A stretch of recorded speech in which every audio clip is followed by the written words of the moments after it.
రాష్ట్రంలో చంద్రబాబు నాయుడు గారి నాయకత్వంలో, జిల్లాలో నాని గారి నాయకత్వంలో పనిచేశారు. చివరిలో ఏమైంది, నాని గారి స్థానంలో చిన్ని గారు వచ్చారు. పార్టీ కోసమే పనిచేస్తాం కాబట్టి నాని గారు కాదు చిన్ని గారు మన అభ్యర్థి అన్నప్పుడు కార్యకర్తలు అందరూ ఏం చేశారు, చిన్ని గారికి మద్దతు ఇచ్చారు, చిన్ని గారిని గెలిపించారు. ఇప్పుడు చిన్ని గారు ఏం చేస్తున్నారంటే, ఆ రోజు నాని గారితో ఫోటో దిగాడని ఈయనకి పదవద్దు, ఈయన నాని గారితో కనిపించాడని ఈయనకి పదవద్దు అంటే ప్రతి వాళ్ళని టార్గెట్ చేసి ప్రతి ఊళ్ళో 2 గ్రూపులు తయారు చేశారు. ప్రతి ఊళ్ళో 2 గ్రూపులు తయారు చేశారు.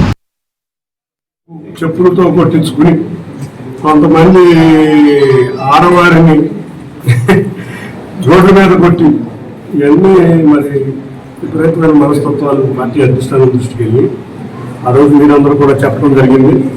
43 సంవత్సరాల నుంచి కష్టపడిన కార్యకర్తలు కూడా మీలాగానే చెప్పుతో కొట్టించుకునే మాటలు కూడా అనిపించుకున్నారు. తప్పకుండా ఇటువంటివన్నీ కూడా అధిష్టానం దృష్టికి వెళ్ళింది. వాళ్ళు ఆలోచించి ప్రదర్శన చేసిన వాళ్ళు సాక్ష్యాలు నిన్న కూడా మా వాళ్ళు ఏదో వైట్ ట్రాన్సాక్షన్స్ జరిగి బియ్యంలో అనేదో చెప్పారు. మరి మా కార్యకర్తలు ఏదో అడుగుతున్నారు, దాన్ని కూడా వాళ్ళ నాయకత్వం దృష్టికి తీసుకెళ్తాం.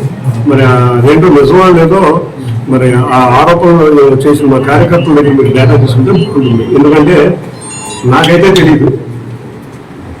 నేను డబ్బులు సంపాదించాలంటే నాకు విజయవాడలో సంపాదించుకోవచ్చు. నేను తిరువూరు నియోజకవర్గంలో ఇంత వెనకబడిపోయిన నియోజకవర్గంలో 5 లక్షలకి 10 లక్షలకి నేను ఇంకా సంపాదించాలని పని లేదు. అయితే నా కార్యకర్తలకి నాయకులకి నేను ఏంటో తెలుసు కాబట్టి వాళ్ళు బ్రహ్మాండంగా నేను ఎప్పుడు తిరువూరు వచ్చినా రిసీవ్ చేసుకుంటున్నారు. వీటన్నిటికీ ఇవాళ మా కార్యకర్తల యొక్క సమావేశమే సమాధానం.